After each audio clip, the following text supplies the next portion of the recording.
Today is Saturday, October 18th. The federal government is on track for the longest shutdown in history. And as it drags on, frustration is growing in Washington and across the country. So why does this keep happening? What's the actual impact so far? And how might it all end? Today, we're hearing from Jonathan Burks, a longtime budget and policy expert who spent years inside the system. He's previously worked at the White House and on Capitol Hill. Now he's the Executive Vice President for Economic and Health Policy at the Bipartisan Policy Center, a nonprofit that works with both sides of the aisle to craft solutions. He's here to explain what's at stake, from what programs are already hit hard and how essential workers are decided, to what it will take to bring Washington back to the table. Welcome to the Newsworthy Special Edition Saturday, when we sit down with a different expert or celebrity every Saturday to talk about something in the news. Don't forget to tune in every Monday through Friday for our regular episodes, where we provide all the day's news in 10 minutes. I'm Erica Mandy. It's now time for today's Special Edition Saturday. Jonathan Burks, thanks so much for joining us here on the Newsworthy. Thank you for having me. How many federal workers are estimated to be furloughed or forced to work without pay in this shutdown? There's about 1.8 million federal employees affected by the shutdown total. About 700,000 of those have been furloughed, and the rest essentially are working without pay or working under permanent pay authorities. Frankly, it's a real question mark as to whether or not there's enough funds left in agency bank accounts, essentially, to fund those checks. And if this drags on, there's certainly not enough money to do it over the long term. This year, the idea of whether workers should automatically receive back pay has been questioned. Why is it being questioned? What was your reaction to that?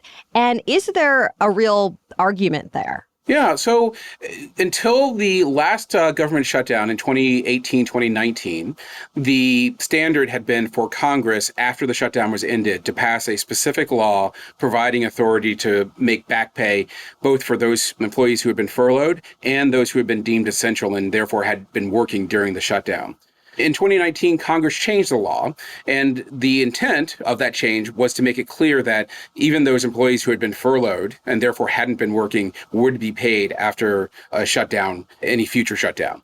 And so it's a bit of a surprise, I think, to most members of Congress that there was any question about whether the 2019 law covered those employees who had been furloughed. And I think that's one of the areas that even Republicans in Congress have been pushing back on the administration, saying our understanding of the law is that both those deemed essential and those non-essential would be paid after the shutdown ends. But if needed, Congress could pass something to make sure those workers get paid. Exactly. And that's what Congress has done in previous shutdowns. And so that's a very live option. Who gets to decide which workers are essential or non-essential? Yeah, so that is a decision made by the president. There is a very loose definition in law, but it gives him a lot of discretion. And so over the years, we've seen presidents have a very expansive definition of who's essential or a very narrow one. And so what we're seeing, I think, this time is a pretty narrow definition of who's essential with certain exceptions. Calling back all law enforcement agencies and at full staffing, that's an unusual interpretation. But obviously, law enforcement is one of those things that traditionally has been considered essential to some degree. And it's always an issue of degree in terms of what president deems essential, what a president deems non-essential. What about the more permanent cuts that President Trump is making and saying that it's meant to be for more Democrat-supported agencies and programs? So it is unusual, to say the least, for a president to use a shutdown as an opportunity to make permanent changes in the federal workforce.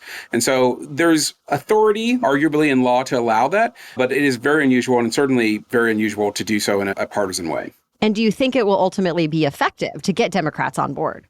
It hasn't proven so far. I think there's a lot of members of Congress who are looking at this, and it's making them feel that the stakes of this are higher and that they're fighting for more, frankly. And so, I think what we've seen over the last week or so is hardening of positions rather than folks coming together and figuring a way out of this shutdown. Give us some examples of the kinds of agencies or services or programs that are hit the hardest or that Americans feel the most. I think one of the most prominent examples is the Women, Infants, and Children's program, which provides things like formula for newborns.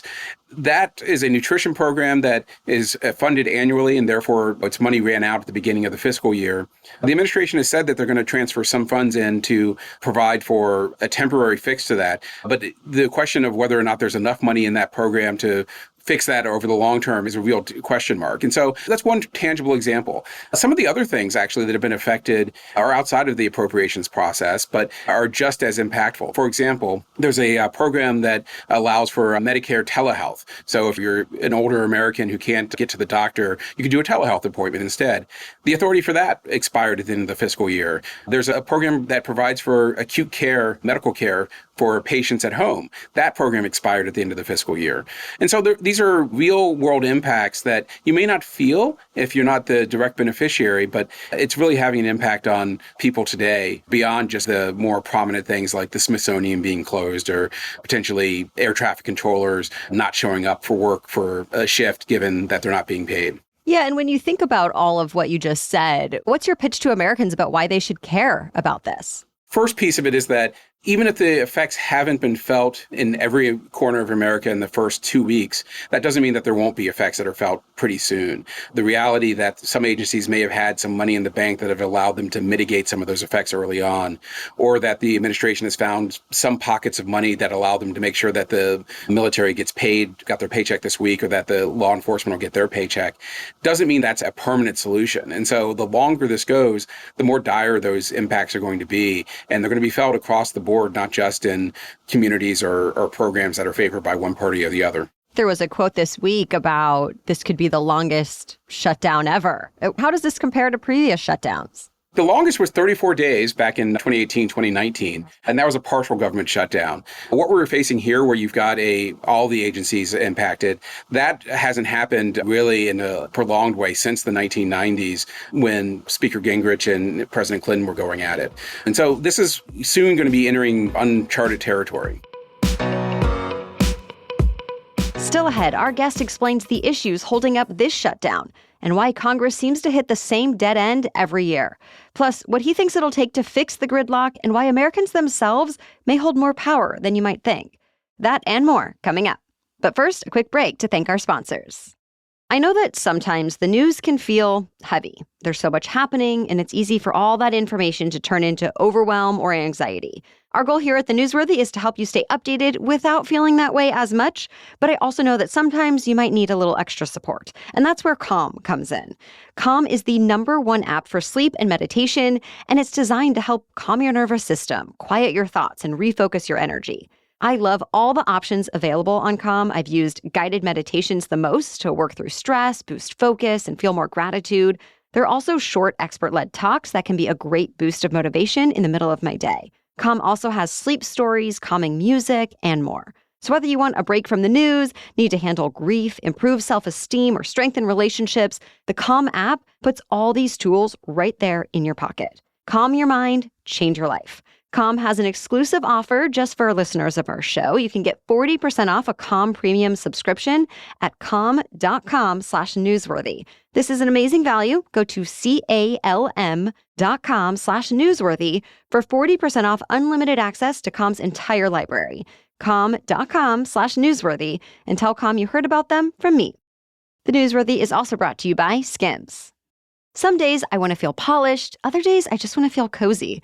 Thankfully, my Skims tees cover both. The boyfriend t-shirt has become my go-to lately. It's that perfectly oversized fit that's just right. It's so soft, it's light, it drapes beautifully. It's one of those pieces that makes even a simple outfit feel intentionally put together. I wear it around the house, I wear it out, it's really versatile. Then there's the cotton jersey tee, which is kind of the opposite. It's smooth, it's form-fitting, and it's very flattering. I love the short sleeve version with jeans or joggers, and the long sleeve one for layering as the weather cools this fall. Other long sleeves would typically ride up or bunch at the waist, but this one stays put no matter what I'm doing. Every Skims tee I own has the same thing in common, that luxuriously soft feel and a great fit. Shop my favorite t-shirts now at skims.com/newsworthy. After you place your order, be sure to let them know we sent you, select podcast in the survey, and choose our show from the drop-down menu that follows. That's skims.com/newsworthy. Now back to my conversation with Jonathan Burks from the Bipartisan Policy Center. Can you explain for our listeners why and how a government shutdown is in the news so much every single year, and it seems to be this big partisan issue? About a third of the government is funded on an annual basis, and then the military is about another third. So you've got sort of these pieces of the government that are every year, Congress has to come together and enact appropriations and in order for them to continue operating as intended. And frankly, we've seen over time that there's less and less bipartisanship in Congress. And appropriations has always been one of those areas that has been done on a bipartisan basis. And so as general bipartisanship has broken down, the appropriations process is increasingly dysfunctional. And every year come September, October, there's a conversation about whether or not Congress is going to get its business done on time. And it hasn't, frankly, gotten its business done on time across all those bills since the early 2000s. And that's a real functional democracy breakdown that has been years coming. And unfortunately, it doesn't seem like there's a lot of prospect in the near term for Congress coming together and doing this on a bipartisan basis, on time, on a yearly basis. How do we get back to a place that's a little more bipartisan, especially in Congress? I think part of it is going to require that members of Congress see the benefits of bipartisanship and that they're hearing from their constituents that they want them to find solutions to problems on a bipartisan basis. Right now, if you're a member of Congress, you hear most often and most loudly from partisans on one side or the other who are passionate about their positions. And so you're responsive to that. I think if the majority of Americans got a little bit more vocal about sort of their desire for practical solutions, that recognizing that we're a country that is closely divided politically, and so solutions probably require some compromise. And if they were hearing more from those kinds of voices, I think they'd be more responsive to them. This particular shutdown seems to be focused on health subsidies that are set to expire. Can you briefly explain the point of view from both sides of the aisle here? So during the pandemic, there were enacted enhancements to the Affordable Care Act subsidies. So those benefits got a little bit richer and extended to a broader group of people. Under the original Affordable Care Act that was passed, if you made more than 400% of the poverty level, you weren't eligible for a subsidy if you purchased health insurance through one of the exchanges. And so during the pandemic, there's a view that, great, we should expand this given the public health needs. And that extension was enacted originally for 2 years. It was extended for another 2 years, and it's set to expire at the end of this year. Republicans have never supported the enhanced subsidies, and it's unsurprising in some ways they've not been advocating for extending what they view as temporarily richer subsidies in response to a pandemic.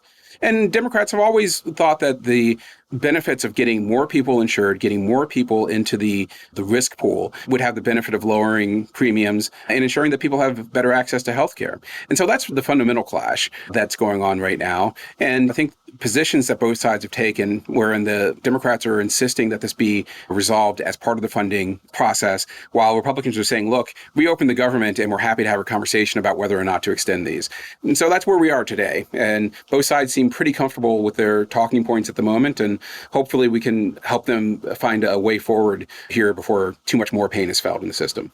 Why is this the issue, do you think, that Democrats have focused in on? And do you think Republicans are sincere in saying, let's move forward and then we'll have real negotiations? I think if I were to play political pundit, I think a lot of Democrats have always used healthcare as an issue where they are on the more popular side of the issue. And so positioning themselves going into the midterm elections as advocates for more healthcare for more people is probably pretty good politics from their standpoint. On the Republican side, again, they've never supported the Affordable Care Act. And so from their standpoint, continuing that viewpoint and arguing that the ACA is in fact making insurance more expensive for more Americans is not bad politics from their perspective. What's the one thing you wish more people understood about government shutdowns? Well, that ultimately they don't save money, and that they're not an effective way of resolving policy disputes. This isn't actually the first shutdown that we've had over the ACA. Back in 2013, Senator Cruz led a shutdown trying to prevent the implementation of the ACA. And that wasn't successful. And so we're in a circumstance where there's a lot of issues where members of Congress have difficulty coming together. The end of year funding provides a crisis moment that members have often tried to leverage for policy gains, but frankly, it's never proven effective in my time in Washington. What's your prediction for how long this shutdown will last, and any final thoughts you have? I think the reality is that even as the administration has been able to mitigate some of the immediate pain caused by the shutdown, their ability to do that over the long term is limited. I think we're within weeks of an end of the shutdown. Ultimately, members of Congress are responsive to their voters, and people should be active and be engaged with their members of Congress, making sure that they understand what their priorities really are. Because ultimately, this is our government, and how we engage with it, what we tell our representatives matters. Well, thank you so much to Jonathan Burks and the Bipartisan Policy Center for the insights and information today. Of course, we'll keep you updated on the latest developments for this story and all the other news to know each weekday. The Newsworthy provides all the day's news in our 10-minute daily news roundups every Monday through Friday. So we'll be back on Monday with the latest. Until then, have a great rest of your weekend.